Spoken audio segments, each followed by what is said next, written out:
All right, good evening, everyone. It's 7 o'clock, and I would like to call the Kimberley City Council, the regular meeting of Kimberley City Council to order for January 13th, held here on the homelands of the Ktunaxa peoples. Thanks, everybody, for being here. Happy New Year. First meeting of the year. The slate is clean, and away we go. Do we have any late items this evening?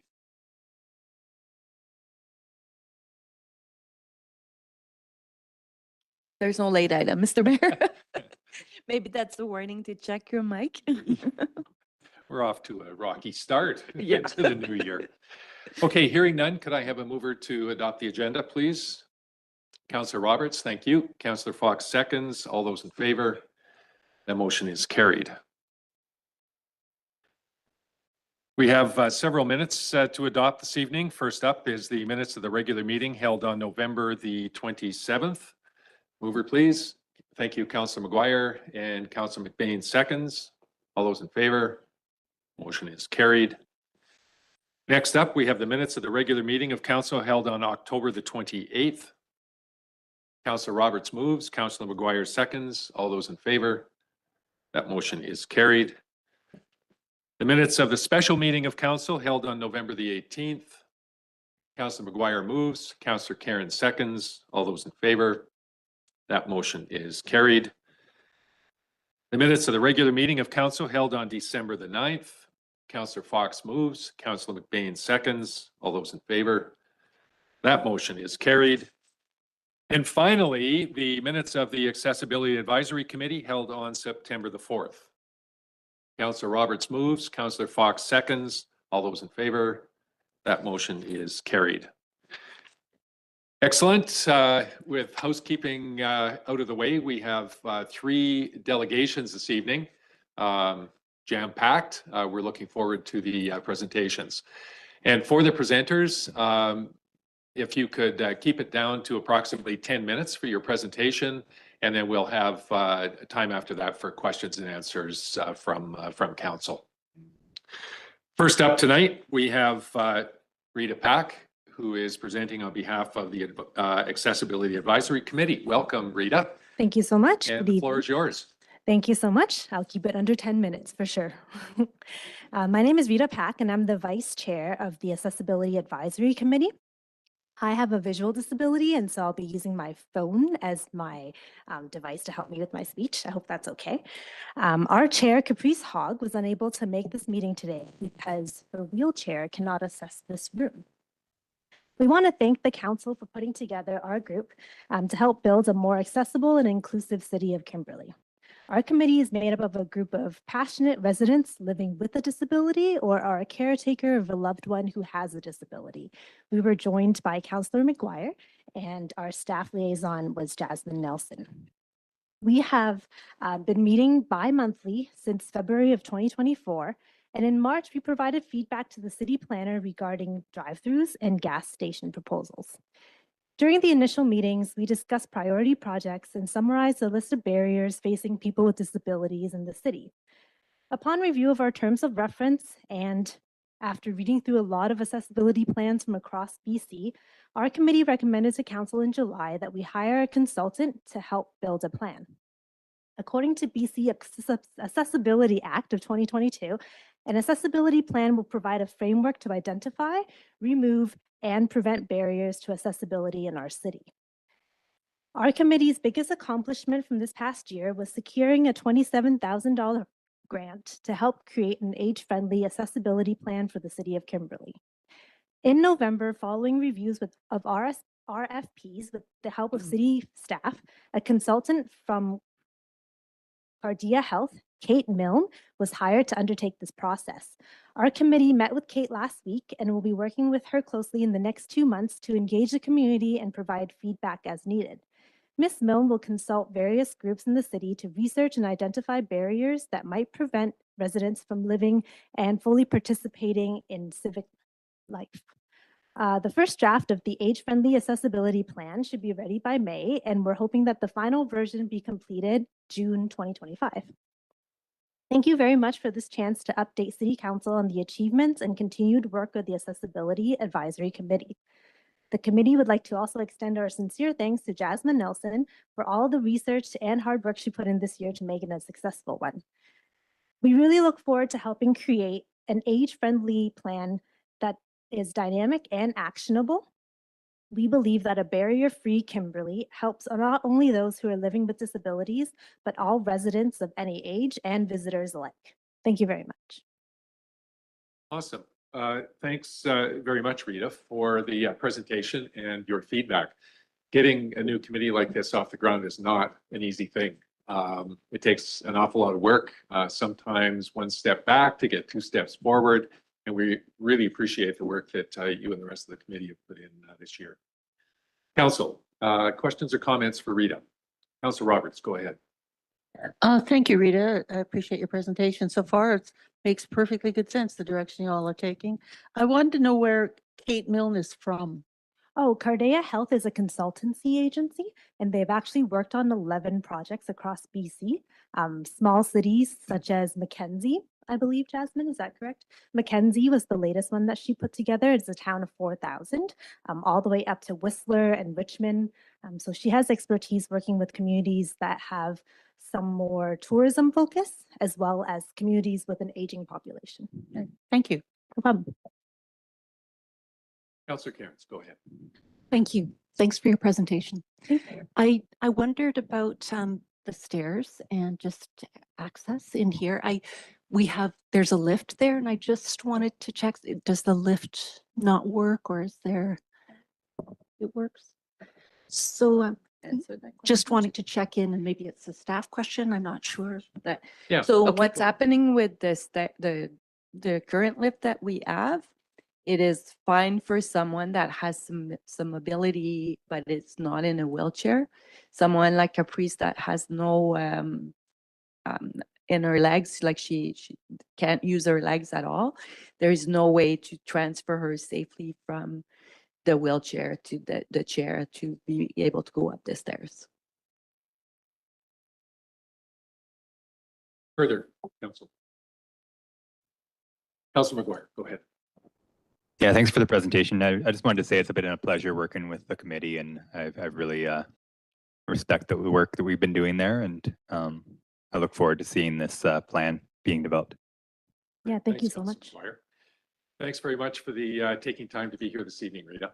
Of course, thank you very much for your comments, and we look forward to presenting a plan and getting it moving and having an actionable plan that can be delivered for the city of Kimberley. I think would be great for people of every age, not just people living with disabilities. Thank you very much. Oh, yes, sorry. Okay, go ahead, Kevin. How many facilities?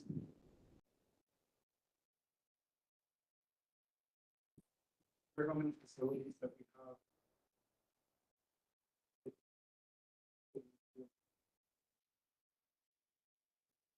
I know that for when we have meetings and we want to meet in person, usually we meet virtually just because it accommodates all of us. When we do want to meet in person, the only building we could go to is the Aquatic Center. The multi-purpose room is the most accessible one that can accommodate everyone. I believe so. Jasmine, do you mind adding to that?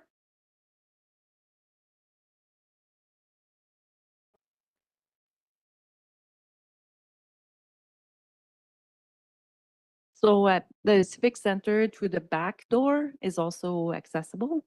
And there's a meeting room there that could be used as well.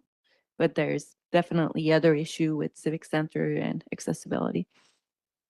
Right. And in the winter months, we've elected to just meet online because getting out of the door is difficult for some in a wheelchair with the snow coverage. So we've been choosing to meet online.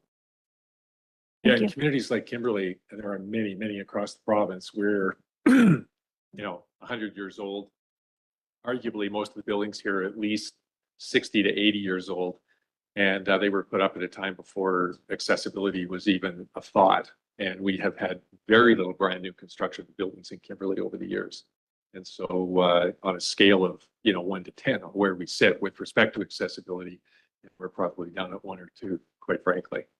Yeah, and just feedback that I got from Miss Milne this past week of all the different communities that she has visited, the top 3 priorities in all the communities are snow removal, housing, and transportation for people living with disabilities. And so every time she goes to a new community, these are the top 3 topics that she tries to work through with the city to develop a plan moving forward that will help accessibility in those 3 areas. That's great feedback. Thanks, Rita. Yeah. Thanks for the question, Kevin. Okay, next up, we have Tom from the food bank. The microphone is yours, Tom. And Barry. So Barry Cummings here tonight. Barry Cummings is the president of the food bank, and he, we have some sort of finances. We're going to throw it a little bit at you, and he sort of has a lot of knowledge on the finances. So I thought he could bring him along and he could talk a little bit about that stuff. Okay. Awesome. First of all, to thank you folks for entertaining our presentation tonight. And we just wanted to talk a little bit about what this all means to us. We are asking for $10,000 in food and $15,000 in wages. Those are the 2 areas we're basically really focusing on because at our food bank, we apply for grants or receive money. The hardest thing to do, especially for grants, is to get money for food and wages. Most of the time, we can get lots of money to build a building or put up the solar panels we've done or put a kitchen in.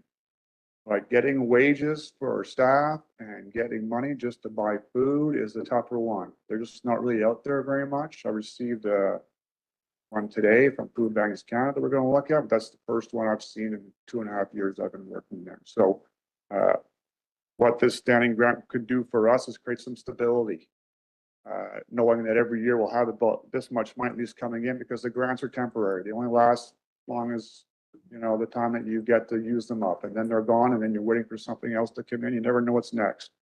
And we rely heavily on donations for our wages and our food. And we develop our budget, as Barry could tell you. We have no idea what we're going to get that year. We're just sort of waiting to see who is going to donate to us, the public, private organizations, things like food banks, CBC Day, things like that just sort of happen. We're waiting to see how it comes in. It's very hard for us to know how much we have to spend every year and how we're going to be able to spend it. So this is kind of one of the reasons why we're here today, is to sort of talk about creating some kind of stable income every year. And prices are going up, as we all know, of food. They say 8%. I'm sure it's way higher than that. I know when I buy food, it's 20% at least going up. I don't know about you guys, but and then things like we have probably like a 12-15% increase in people coming to the food bank this year, which, that means we're spending more money for people. So that's the concern for us. And certainly there are other food banks all over Canada facing these same kind of issues. So, we're really concerned about where we're going to be heading in the years ahead. We don't see it slowing down anytime soon. And we're trying to find ways to create revenue on our own. We're trying to move into doing more modern ways of fundraising. We're trying to get our website up so we can have a post on there to people to donate. We've brought in the buses that we're now renting space out to the city buses, the transport buses, and Simply Kimberly has got some space there now. So we're trying to find ways. Certainly part of our strategic plan is to find ways to become more resilient. Becoming more resilient is to find ways to generate any kind of income we can find. And because the donations are just unstable and they're not predictable. And we even have hired a new person. We have 2 or 3 paid employees at our food bank. That all comes through grants. It's not coming out from donations. Any project we do at the food bank, we don't spend the money from donations on that either. All money that goes to any kind of project comes from a grant. So we're really strict about making sure the money that we spend from donations goes to food for operations and nothing else, unless we're specifically given permission by the donor to spend it on other things. I just want to be clear on those sort of things. I'll give you a couple of quick stats about the last few weeks here in town. We had our Christmas hampers, and we spent about $26,000 on the hampers this year, which was up probably 20% from last year. We had another probably 20% increase in people who came in to get those hampers. We had about 400 people coming in. We got counted out about 175 hampers. So that cost has gone up quite a bit for us just in the last 2 months. Organizing that and buying all that food. We got great support from the local grocery stores, but really it costs a lot of money to do that. And we closed for 2 weeks after Christmas because we can't afford to do both. So really, you're trying to give a bit of a bigger hamper during that Christmas time because we're closed for 2 weeks. People can't get food. We just can't do both, but we try and do the best we can. Christmas is an important time of year for everybody. And I also was talking to the treasurer. We have a new treasurer accountant coming in. We've had a transition period here now, and certainly the amount of money we've spent since the fall till now is the increase in the spending is she's talking like as high as maybe even 60%, even in the last few months.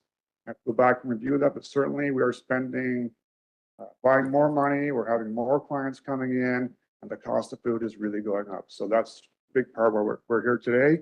And I thought I'd let Barry speak for a minute about these financials I gave you guys, because there's a lot to sift through, and I just wanted to go to a couple of key items on that to help you guys look through that and see the key points. Okay, if you want to turn to page 2 on that. And if you go down to our total expenses for last year, it says 213,000.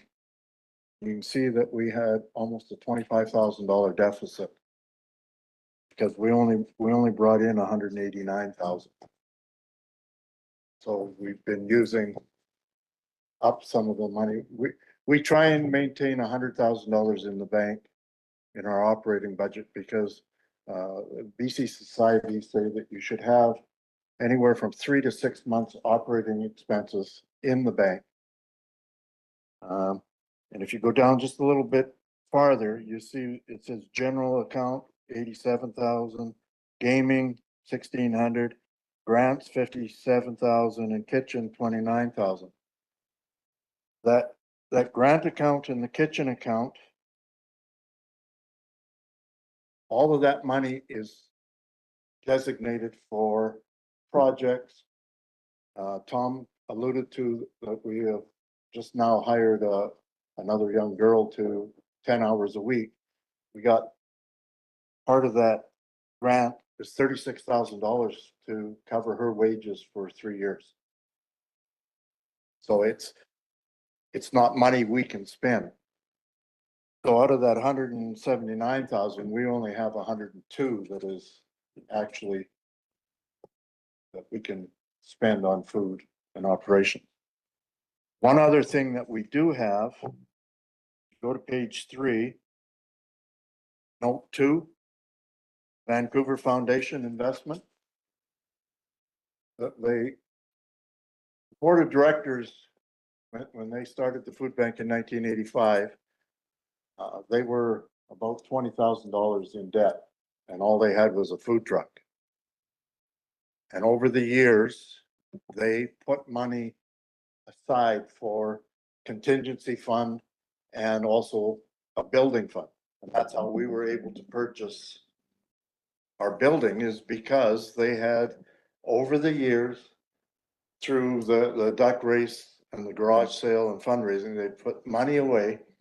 So we were able to buy the building outright with the money that previous boards had saved. That Vancouver Foundation is our, I want to call it our nest egg, our in case investment or donations dry up. That would give us a whole, between it and what we have in the bank, would give us a year operation.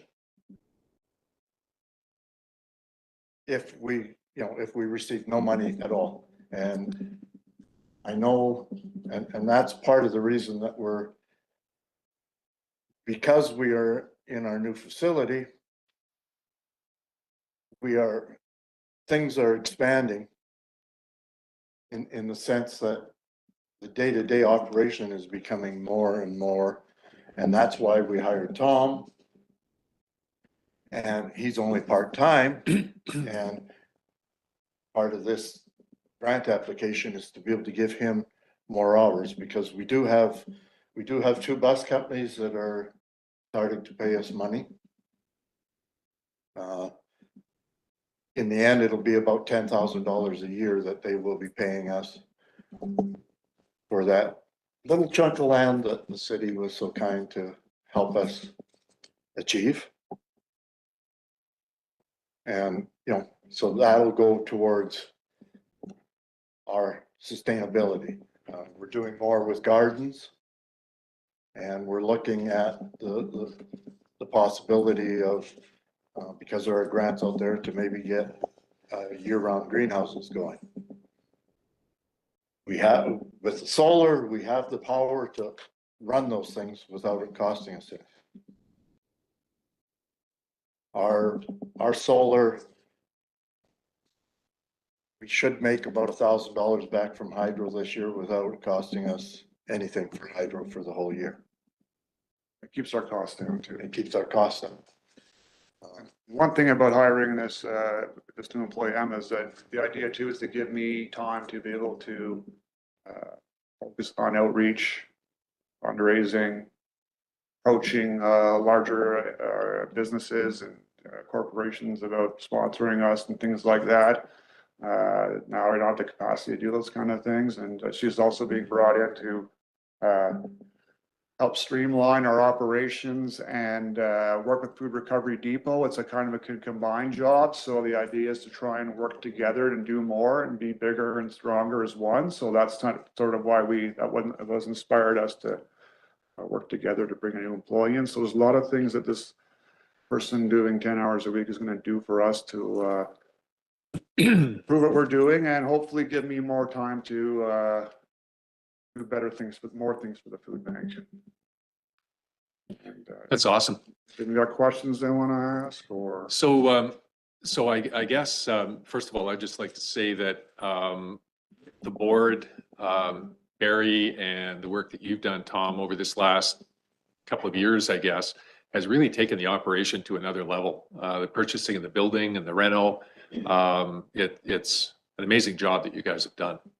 And, Most of that belongs on Dexter Arthur's. yeah, well, it's teamwork. He was a contractor, and he's taken our suggestions and put the vision together. Yeah, he's done an awesome job. Yes, it is. Councilor McBain, go ahead. Well, thank you, gentlemen. I really appreciate the presentation, and a couple things really kind of stand out at me. And I think, Tom, you kind of alluded to it. A lot of the expansion that you guys have done comes in the form of grants. And it's great. There's more services that you can offer. There's more space. There's all these wonderful things. What doesn't come along with those grants a lot of times is the way to sustain the operations of those buildings. And when I hear that, understand that, I also see increased demand. I mean, you do not have to be, anyone can see right now globally, federally, provincially, the equity gap is expanding, and the highs are getting higher and the lows are getting lower, and it really, really concerns me. And taking beyond that, you do not see a lot of action from federal government, from provincial government. So where I'm going with this is a basic human necessity that we're talking about here. And the one thing I've always been proud about working on local governments is where we can take action to make sure that our society has got the basic needs in functioning. So I really, really appreciate you guys pointing out those key things, because I think it is really, really important to understand that even though you guys are being creative, looking for things. You know, it's difficult to sustain what you guys do. I'm encouraged. I hope you guys, I know Diesel, you and I were talking about, like, I hope you guys are looking into vertical gardening and all those types of things, which I think everyone around here would support. But more than anything, thank you for presenting tonight and highlighting these issues, because I think it's a really, really big deal. And I think it's only going to get worse unless action is taken. So thank you. Thanks, Councillor. Further, Councillor Dunneback, go ahead. Yeah, this kind of really hits home to me as I was going through the checkout just yesterday and watched an older gentleman having to price check everything that he was buying because they matched the prices, and sitting in line, and at first being sort of impatient with it, and then realizing that he has to do this so that it was 2 jugs of milk and 2 cans of soup, like something simple that we wouldn't think nothing of buying. And this guy had to take the time to dig it out and find it to save a few dollars to help him kick one through the goal post. So I can't tell you how much I appreciate everybody that's volunteered and has taken the time. But my real comment, I guess, would be like, what are you guys looking at to raise money? Is there like raffles or dinner and dance, or like? We haven't, we used to do the duck race, but liability insurance became a no-brainer. Couldn't afford it. We couldn't put people into the river to, and so, and we used to do garage sale out of the grilling rink, but COVID and everything, and then the new building and everything we've been doing there. We have the last 3 years, there's been the ugly duck race at Christmas time. Ugly sweater race, not duck race, yes. Ugly sweater race.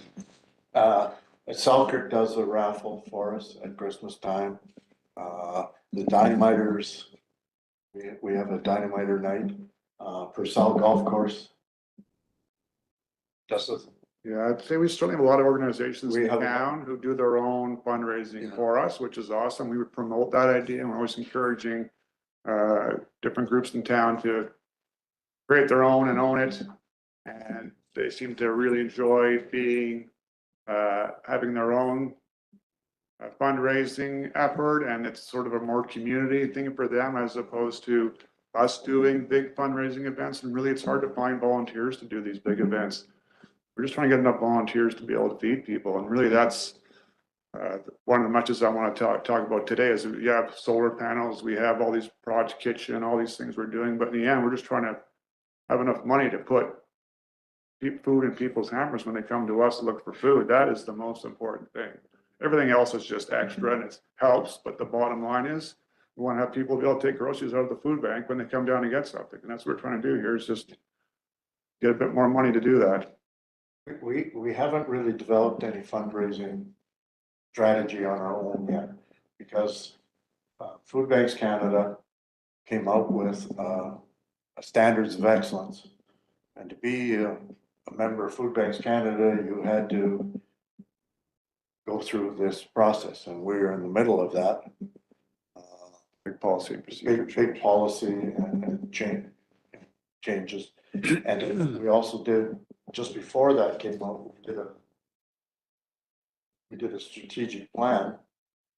Fundraising was one of our main goals, but then this standards of excellence came out that is taking hours and hours and months of time. And until and part of it is coming up with a fundraising strategy too. So when, hopefully, we should be done here by May or June on that. Then we can start to look at how we can, what kind of fundraising we can do to get, I think during COVID too, a lot of fundraising shut down for a lot of organizations because of just social distancing and all that kind of thing. And I think a lot of organizations just haven't really regrouped and got back on that sort of bandwagon, and I think we have less, there seems to be a general lack of, it's hard to get volunteers to do those kind of things anymore. The world's changed a bit now, and I just don't think people do big open fundraisers. They do a lot of stuff online now through social media, but I think, yeah, anyways, that's me. Councillor Roberts. Sorry. Thank you, gentlemen. I've had a look in your building and seen all the fine work that's going on in there. I'm so proud of you guys. I brag about you in other communities. I was encouraged to hear you say that you're going to get involved with food recovery, because that was the question I was going to ask. And I'll be anxious to see how you're able to integrate that, because it should possibly be a good solution for both sides of They it. do a lot for us already, but we're just trying to do more together. Yeah, We- that's awesome. Tom's been able to get us through Food Bank BC, Food Banks Canada, pallets of different food. We got in apples, bananas, potatoes, carrots, and a lot of that Goes we up there. move up. The turkeys we buy at Christmas time, if we don't use them all, last year, I think you donated up to food recovery over a dozen turkeys. Sure. Just because we get, Yeah. they supply us with food, all the stuff that they've made, we can bring down for our clients too. So it's a Good, win-win. it's both perfect. ways. Yeah. Councillor Fox. I'm just wondering, how many volunteers do you guys have? I would say, we have a steady amount of about, 40, I would say. Okay. Yeah, between the board members and, the other people who work daily at the food bank and the ones that do special products, I would say about 40. Okay. Yeah. And then you have one sort of part-time staff and another part-time staff? Myself, we're both part-time. Okay. Cleaner, part-time. Yeah. We have someone working on this standards project who is through a grant, but those wages are only money. I'm the only ones getting paid through the food bank income. Okay. The other ones were all, and so is the cleaner, but the other ones are based on grants we can get. And the Yeah. grants run out. So in 2 years, that person won't be here. And I don't know how we're gonna keep her around, kind of need her. So that's. Yeah. Yeah. Oh, no, ongoing I challenge, respect so- where you guys are, the position you guys are in, and it's not a you problem, it's an everywhere problem. Yeah, So, absolutely. yeah. We're not the yeah. only ones. Yeah, absolutely. Yeah. Thanks. so Okay, much. council, last call for comments. Okay, awesome. Thanks so much for being here to present, guys. Thanks. Much appreciated. Fine. We'll be following up at a later date. Okay, great. Okay, third delegation tonight is the Kimberley Nature Park. Laura? You are on the spot.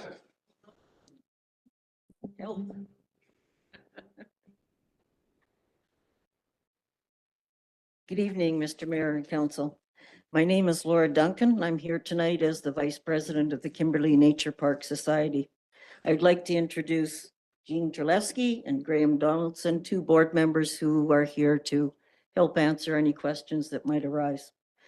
I understand that our financial statement of need was attached to the back or the bottom of the strategic plan, so some of you may not have seen that. I think it would be important that you have a look at it before making a decision tonight. You've also received a letter previously from John Henley, our president, who unfortunately can't be here tonight. And this presentation is basically based on that letter from him. The KNPS is a registered volunteer society that's been responsible for managing the city's current 30-year license of occupation for the park for over 20 years. Our board works in partnership with the city, the province of BC, the community, businesses, and others to ensure that the terms of the license are followed, that we comply with the agreements set out with our MOU with the city, and respond to issues and needs emerging in our growing community. Membership of the society has grown to almost 500, resulting in much heavier trail use and increased wear and tear in our infrastructure. Accordingly, all trails and structures will be assessed for maintenance requirements this summer. To do that, we have trail counters set up in 2 locations of the park, and we're about to engage in 2 cell phone-based projects that will give us an additional look at just how heavily our trails are used. One of the key strategies for implementation of our recently completed strategic plan is the financing of a paid operations manager position. We are very pleased to have hired Anna Melvin as our half-time operations manager. This is our very first paid position to support the work of the society. Anna's contract is a 6-month renewable agreement, and she will, of course, just be getting started during the first 6 months.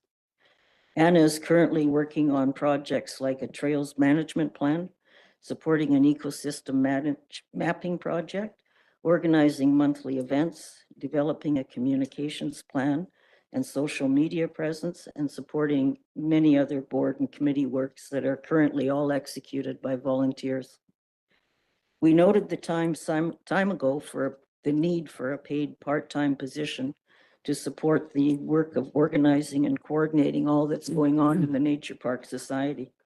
However, we've held off submitting an application to the city as the community grants policy was being redeveloped. It's essential to the park that we gain support as soon as possible for stability of this position. Our society is appealing to the city to support implementation of our plan by awarding the Nature Park an annual $16,000 long-term grant, which will primarily go to supporting the operations manager position. And as we've just heard from the food bank folks, it's very difficult to find funding to pay for salaries. Excuse me. Through our strategic planning exercise, the community has given us solid backing that affirms our driving pillars of conservation, education, and recreation. And we now ask for the city to support us in partnership to commit the resources to help us finance our goals and ensure that the Kimberley Nature Park continues to be the gem of Kimberley and a gateway to nature for all citizens. Thank you very much for your consideration and would be pleased to take any questions you may have. Awesome. Thank you, Laura. Council. Questions or comments? Go ahead, Councilor McBain. To say thank you. No, I appreciate it.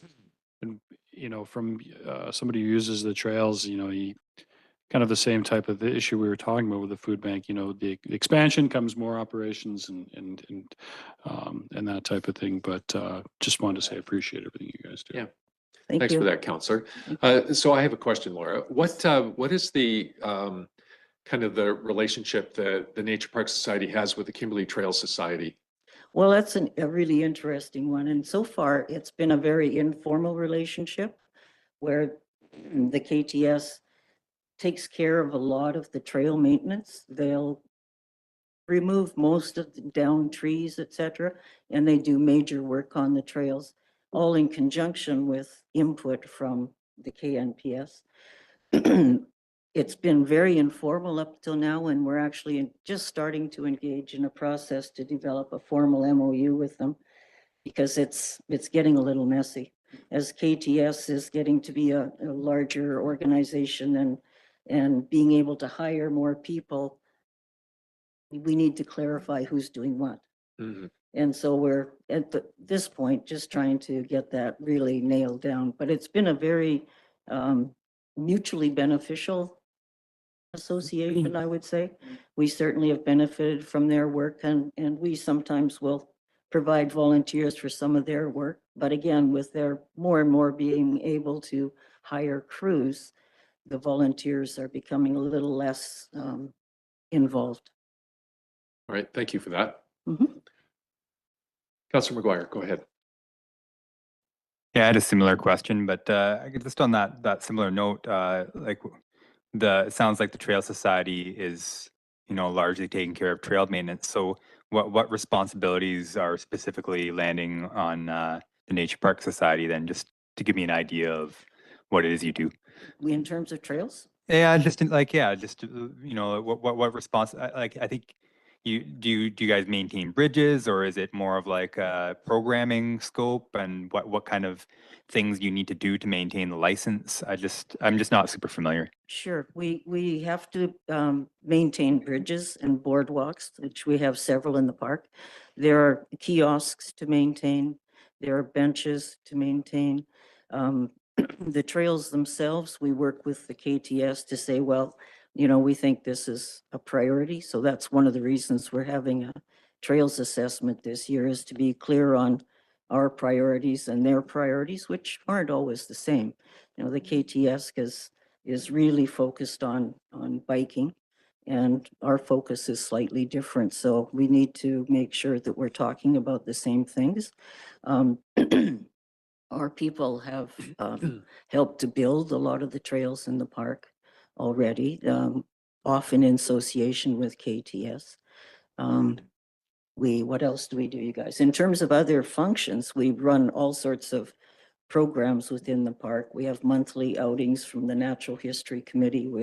We have a series of wildlife cameras out there to try and get a better handle on our wildlife in the park. And we're looking at trying to figure out if the increased use of the park is having a lot of impact on the wildlife. Informally, we're seeing less and less wildlife close to the city. They seem to be moving away. And, you know, we don't want to see that. So how do we manage action in the park to try to maintain the values of wildlife and flora in the park, keep our ecosystems functional and healthy, because that's what makes the nature park so special. It's a really diverse and functioning set of ecosystems that I don't think is mirrored in many other communities. We also have things like solstice celebrations. We held a celebration on Sunflower Hill on December 21st, where we had a group of singers come. We all sang with them, and we shared some poems and stories and had a snowball fight and and welcomed the coming of light. So we do an awful lot of different things in the park. Would you guys like to add to that? Yeah, I Okay. guess I would just add that we focus more on conservation and education. We're trying to get programs back in place with McKim to take out classrooms into the nature park and do some education. That's not really KTS's mandate, so that's where we come in. There are a lot of new people in Kimberley, as you know, and our membership this time last year was 300. Now it's 500, and it keeps going. That isn't even the users of the park. It's astounding how many people are on the trails, what is happening to the animals. Many people, a lot of people, don't know the purpose of the park that is set up with Kimberley, with the city of Kimberley, or that is partnered with BC Lands. And the number one aspect is conservation. And people just love that beautiful park there, and they're using it. And it is the society's purpose and goal to bring the conservation, to educate people about conservation so it stays that way. And if we can start educating in schools and bring people up to that, the park will remain that way. It'll be sustainable. And if not, it'll be like, well, you know, it'll get trashed. In 5 or 10 years, it'll get trashed. We don't want that. And it's the board's responsibility to follow the memorandum of understanding and what's set out. So that's the big part. And that's what we're really pushing for right now. I think, again, with COVID, a lot of our programs just disintegrated, and we're starting to build them up again. We have to write a lot more policy. We've just done, updated our bylaws. We're just doing a management plan again and looking at a lot of new ways, 2025 ways to deal with the park and increased use. And the board is just, wow, you would believe how much, there is just too much work. And not enough volunteers. Yeah. Common problem. So thank you very much for those clarifications. Last call, Councillor Cairns, go ahead. Thank you. Thanks for the presentation. And it's been a real pleasure working with you as liaison for council. And I'm looking at the internal work that people don't necessarily see that you've been doing over the last couple of years in undergoing the strategic planning and setting yourselves up for really effective functional governance and like doing all of that work that doesn't necessarily attract volunteers. It might turn them away, in fact, but getting to a place where you actually have that separation and so can be really effective in delivering on the goals that you've got set out here. And I'm just looking, you know, the strengthening governance, the nature park conservation and management, community presence and communications, and building that organizational capacity and resources. So there are really a lot of internal things that are setting yourselves up for that long-term effective functioning. And so to me, that's where I see quite a separation with KTS2, is that you kind of got that overarching governance, and then you've got things set up for implementing things operationally. And so that's what I've observed over the last 2 years is watching that process, which is has been really actually, you know, really inspiring to see the level of focus on getting those pieces done. So I see it's noted as your primary goals for 2025 to 2027. So yeah, looking forward to seeing how things unfold and continuing to work with you. And thanks for your presentation. Thanks, Sue, and we've really appreciated your presence as a liaison. It's been really, really helpful. I just want to say that on top of all of this sort of administrative policy, governance, planning, business, what we really, really, really need in our society today is strong connections with our young people to nature. And we hear that all over and in all sorts of media. And if we can make those connections for those young people, they're going to value what's there. They're going to take action to protect and to move on things like climate change and make sure that we don't just trash the park the way Jean was saying. So anyway, that's one of our underlying motivations. Thank you. Awesome. Thanks very much for your presentation tonight. Kind of on both of these requests that have come in, council will be considering this as part of our budget deliberations for the year. We'll have to get some feedback from staff on exactly when and how that is going to move forward, but we will be back to you at a future date with feedback and kind of what the direction forward is. Thank you very much. Okay, council. First item of regular business up tonight is the adoption of the zoning amendment to development permit 007 for 2020. Hard to believe that's 2020, Troy. Had lots of water going under the bridge. The motion on the floor is that council adopt bylaw 2779. And could I have a mover, please? Councillor McGuire moves and Councillor McBain seconds. This is the adoption, has to do with Central and Watkins. Do we have further comment on this one, Troy? I see MOTI has weighed in with their comments. Yeah, I was just going to confirm that we did get the approval from Ministry of Transportation, so the path is clear to proceed with adoption. I'm happy to answer any questions around the zoning amendment. Maybe if I just take a minute now too, I'll just mention about the development permit amendment. So yeah, the original development permit was approved in 2020. That is attached here as one of the attachments to the report. And it's really just to reflect the revised exterior building finishes and a little slight change in roof design on a couple of the buildings and slight minor changes to the site plan overall. I know there's a question before about just what the difference in appearance would be.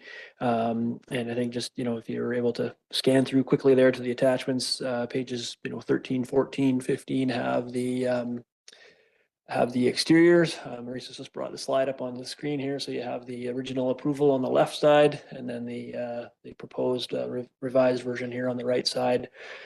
So really no major change in building height. If anything, it's maybe slightly lower, but it is little simpler roof form, a few different materials and certainly different color changes there, but just some of the choices there to help reduce the cost overall, I think, of construction and therefore for the cost of the units to the purchasers.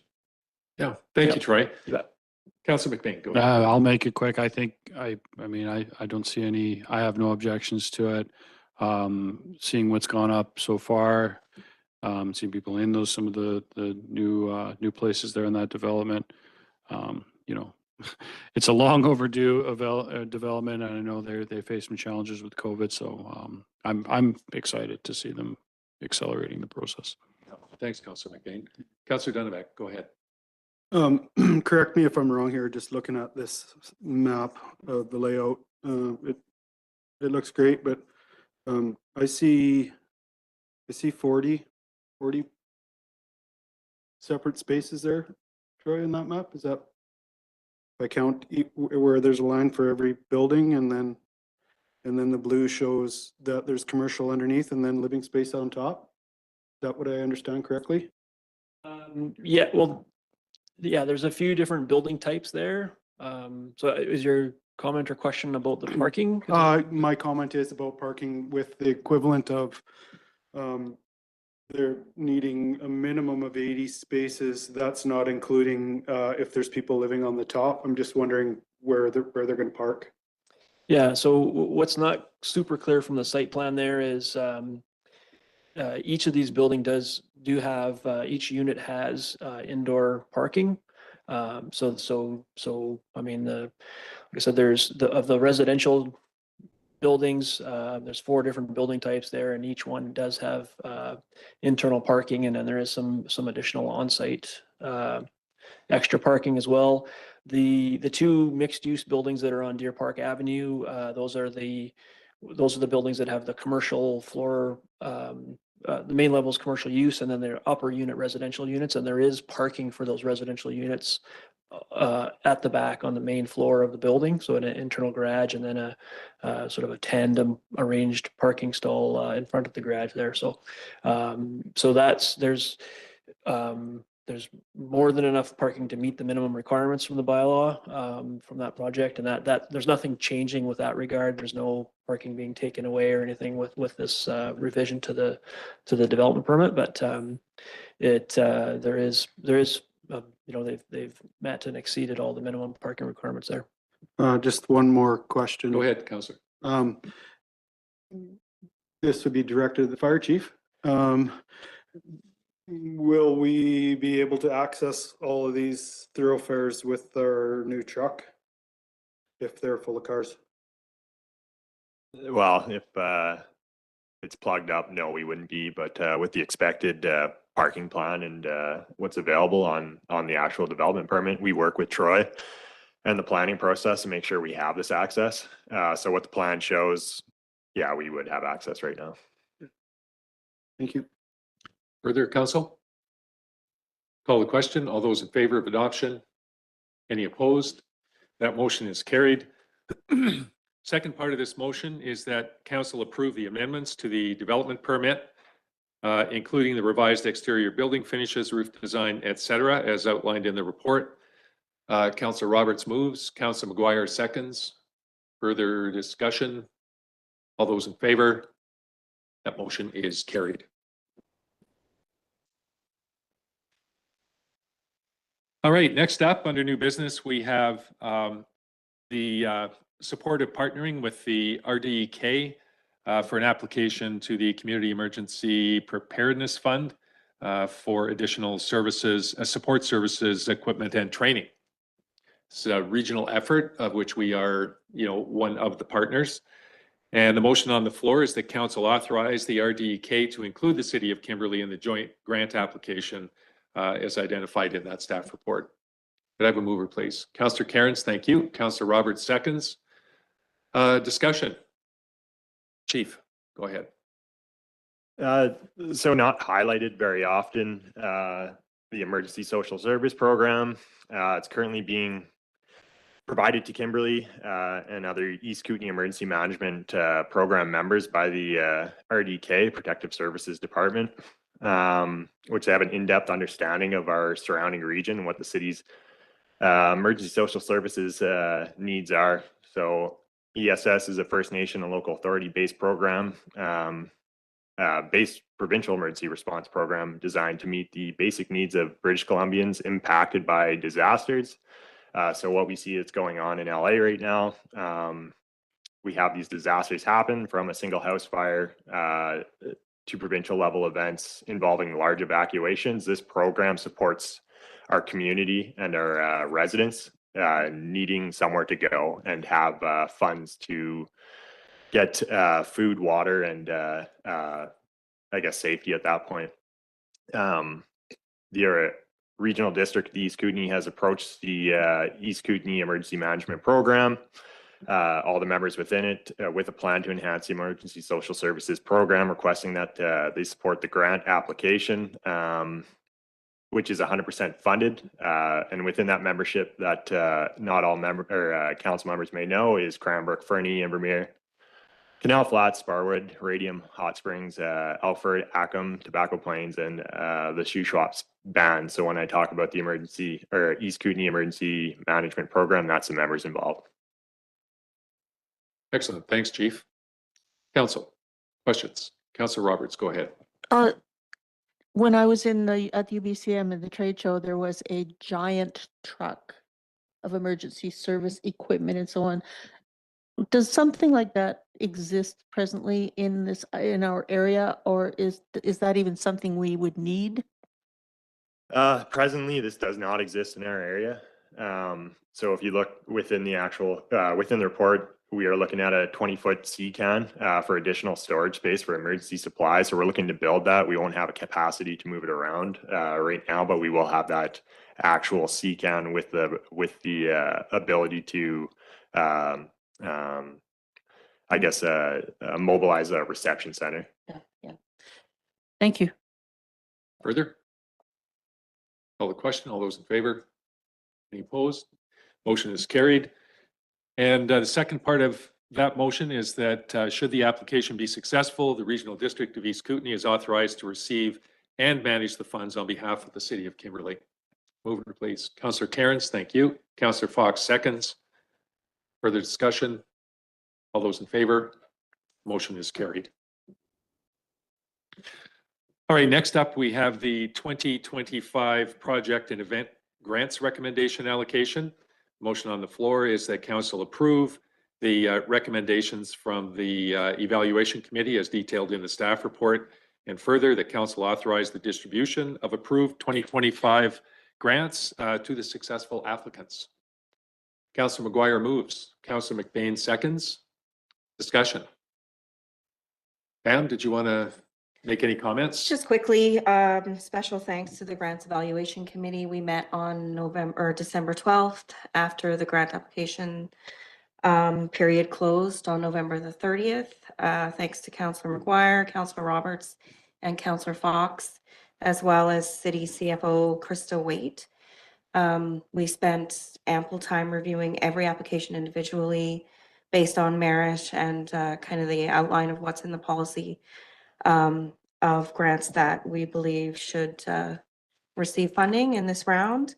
And that's where we've landed with the spreadsheet that's available within the staff report. Yeah, awesome. Councillor McGuire. Yeah, I did have a comment just around, we had $80,000 in the budget for this grant application this year. And moving into 2025, we have budgeted 30 grand. And I do have a comment around that, just that, you know, I could see a reduction in this being possible, but that significant amount, we were talking about a $50,000 reduction. This came from, I think, $120,000 prior to this, down to 80 and now down to 30.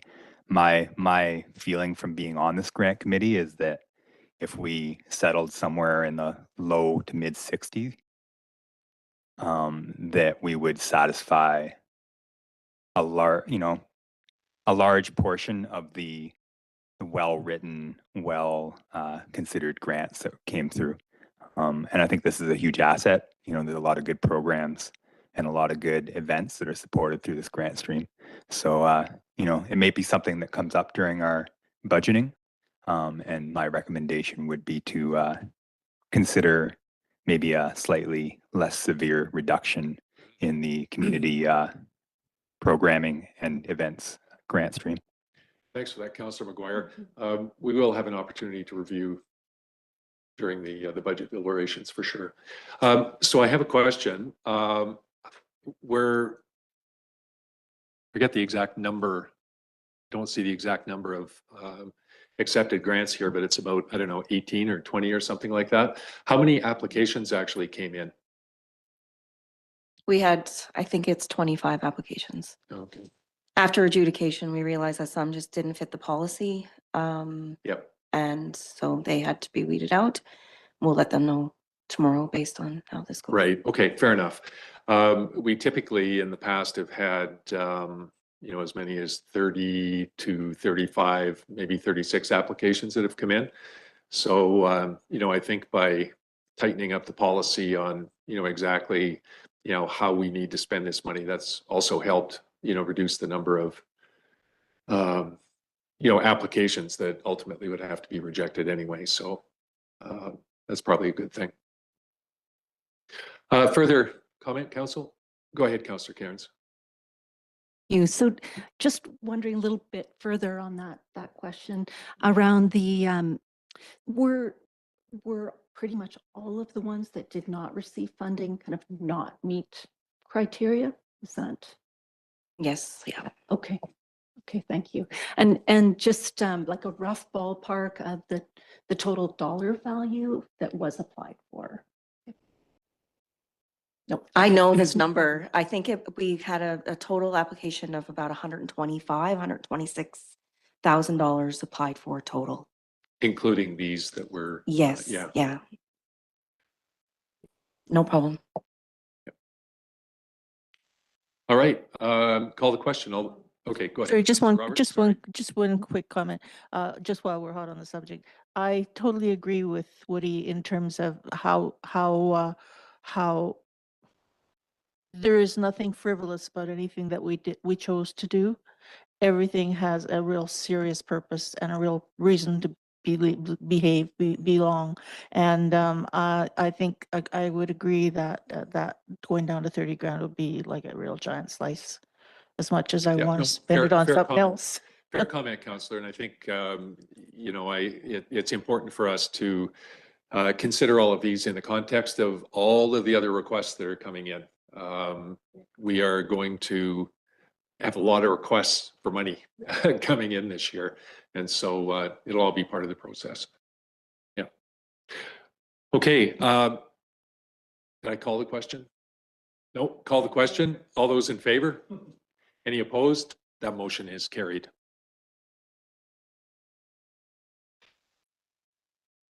All right, next up we have the Accessibility Advisory Committee Annual Report and Work Plan, as we heard presented here this evening. The motion on the floor is that Council approve the annual report and work plan as presented by Rita Pack. Councillor McBain moves. Councillor Fox seconds. Further comments? All those in favor? Any opposed? That motion is carried. Okay, next up we have correspondence. Pardon me. We have 3 items. Could I have a mover to accept correspondence? Councillor McGuire moves and Councillor Fox seconds. Discussion. Any discussion on this, Council? Councillor McGuire, go ahead. Yeah, I'd like to hear just maybe planning department comment on the request from the housing committee, or not committee, but housing group, just around the idea of having a housing plan or a strategy, I think it is. Go ahead, Troy. Yeah, thank you, Councillor McGuire. Yeah, so this has come in. I wanted to make sure that it did get to council as requested. Relates somewhat, obviously, they speak about the housing needs assessment. Council did just receive the interim housing needs report update at the December meeting. I think, some of the request or the comment there around the needs assessment, I think it just wasn't wasn't possible to fit that in with that interim housing needs report, but as council knows, we have to do a full housing needs update by 2028 and then every 5 years thereafter. So I think that's, important context to consider in developing kind of a scope of review for future housing needs reports. Following the interim housing needs report, we do have to do an OCP review and update this year. And, perhaps some of that can be captured under that. But again, it is pretty tight timeline for us to work on that project as it is. So with regard to, and I think sort of similar comments to the other points there about a comprehensive actual housing strategy. I think, there's certainly lots of housing information that's kind of gone into the current OCP and was as a key part of that, of the review coming up this year.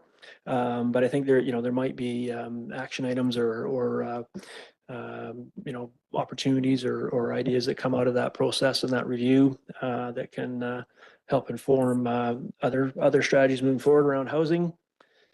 And establishment of a housing solutions working group, committee or task force.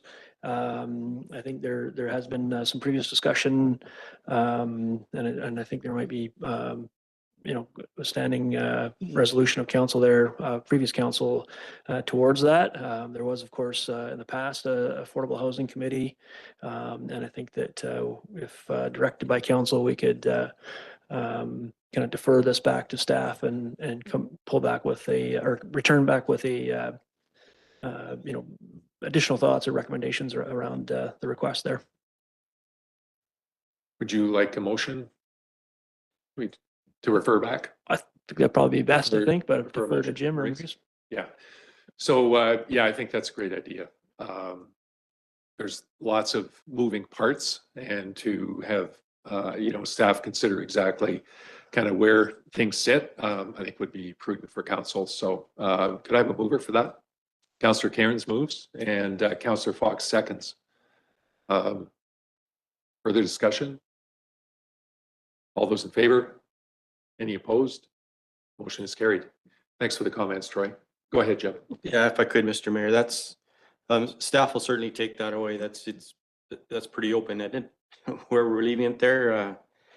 There's a reference to the Cranbrook model in the letter here. And that involved, there was a task force that was created. There was a couple members of council, member of staff, and I think 7 different organizations. And right out of the hop, they hired a consultant to facilitate the meetings. I believe there was 7 meetings over 3 or 4 months, and then the strategy was created again by the consultant. So it's depending on which path we go down here, there'll be some budget implications here as well. But we can get into those conversations a little later on. Go ahead, Councillor McGuire. Yeah, my feeling is maybe focusing on that number 3, just the establishing of the group to begin with. And, if we're already doing an OCP amendment over the next year, maybe that takes priorities over top of a housing strategy or action plan. But I think the first step is really, establishing some sort of group, whether that's a group, a committee, or task force. I think we're open to recommendations from staff. Yeah, the situation in Cranbrook that preceded the establishment of that had to do with kind of an increasing and severe encampment issue that was in town, plus a lot of the crime that was also associated with that. And those were kind of the 2 motivating factors for them putting their framework together. Clearly, our framework is different, and whatever we end up doing, needs to take into consideration what our situation here is in Kimberley. Yeah. Go ahead, Councillor Cairns.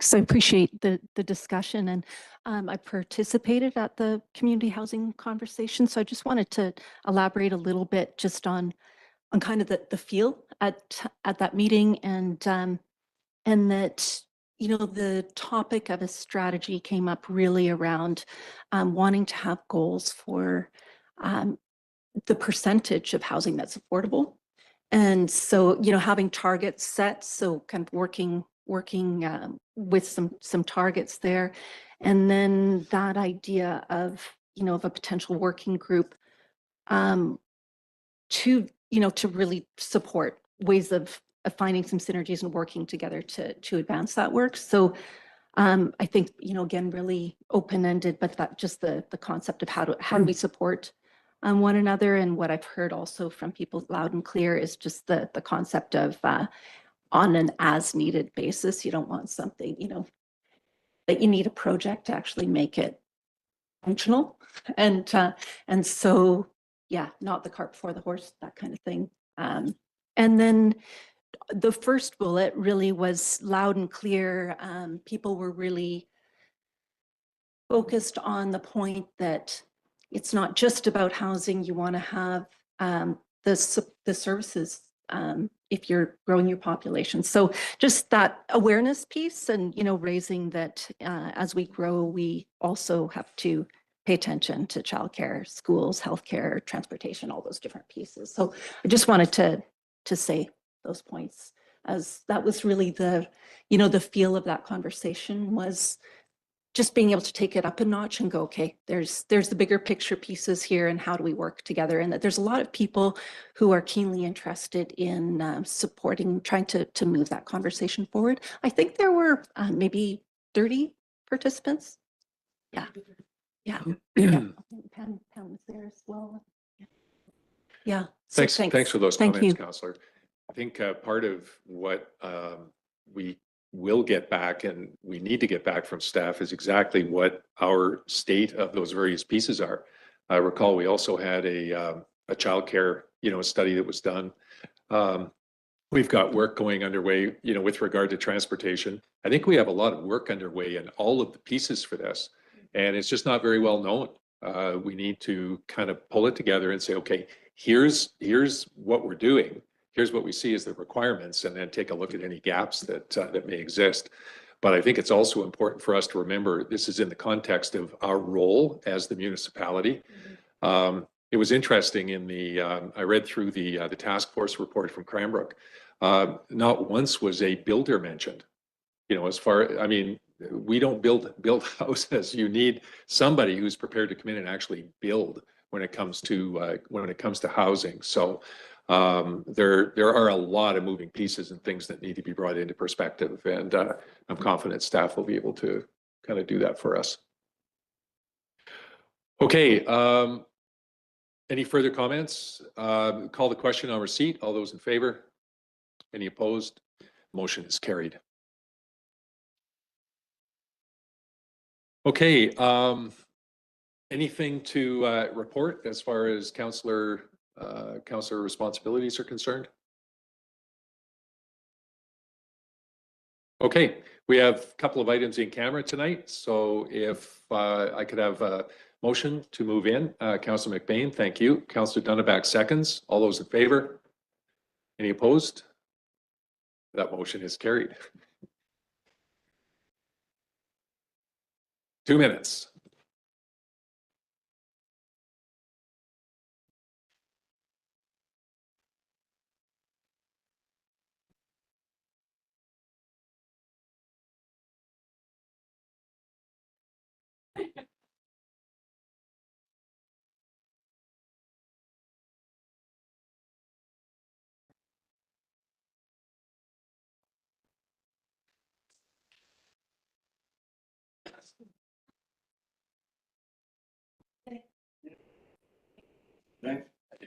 See you, Chief.